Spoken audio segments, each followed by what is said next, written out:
পয়লা December থেকে শুরু হচ্ছে শীতকালীন অধিবেশন। আর সেই অধিবেশনের সময়সূচি দিয়ে দেওয়া হয়েছে। অধিবেশন চলবে 19শে ডিসেম্বর পর্যন্ত। 19শে নভেম্বর সর্বদলীয় বৈঠক ডাকার ভাবনায় কেন্দ্রীয় সরকার। বিস্তারিত সেই বিষয়ে জানবো। টেলিফোন লাইনে যুক্ত হয়ে গেছে প্রতিনিধি শেখ মনিরুল।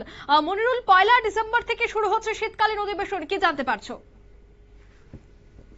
ডিসেম্বর থেকে শুরু হচ্ছে এবারের শীতকালীন অধিবেশন এবং এই শীতকালীন অধিবেশন চলবে 19শে ডিসেম্বর পর্যন্ত। তবে শীতকালীন অধিবেশনকে কেন্দ্র করে নভেম্বরের মাঝামাঝি অর্থাৎ বিহার নির্বাচনের শেষ হওয়ার পরই এই অধিবেশন নিয়ে কিন্তু ব্যস্ততা দেখা দেবে সংসদের অন্দরে। কারণ 19শে নভেম্বর সর্বদলীয় বৈঠক ডাকতে পারে কেন্দ্রের সংসদীয় কমিটি। এছাড়াও স্পিকারের পক্ষ থেকে একদিন তোমার হচ্ছে সর্বদলীয় বৈঠক ডাকা হবে।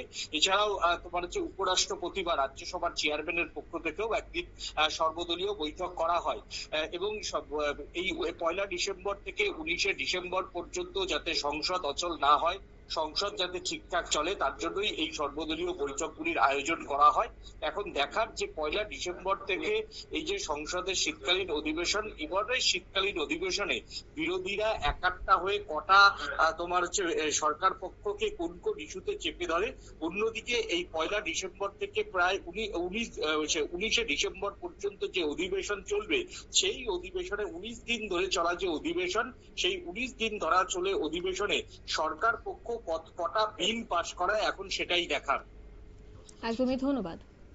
অর্থাৎ এই অধিবেশনে এবারে কি কি বিল উত্থাপন করা হয় সেটাই দেখার, কারণ অধিবেশনের দিনক্ষণ দিয়ে দেওয়া হয়েছে 19 তারিখ পর্যন্ত চলবে সেই অধিবেশন।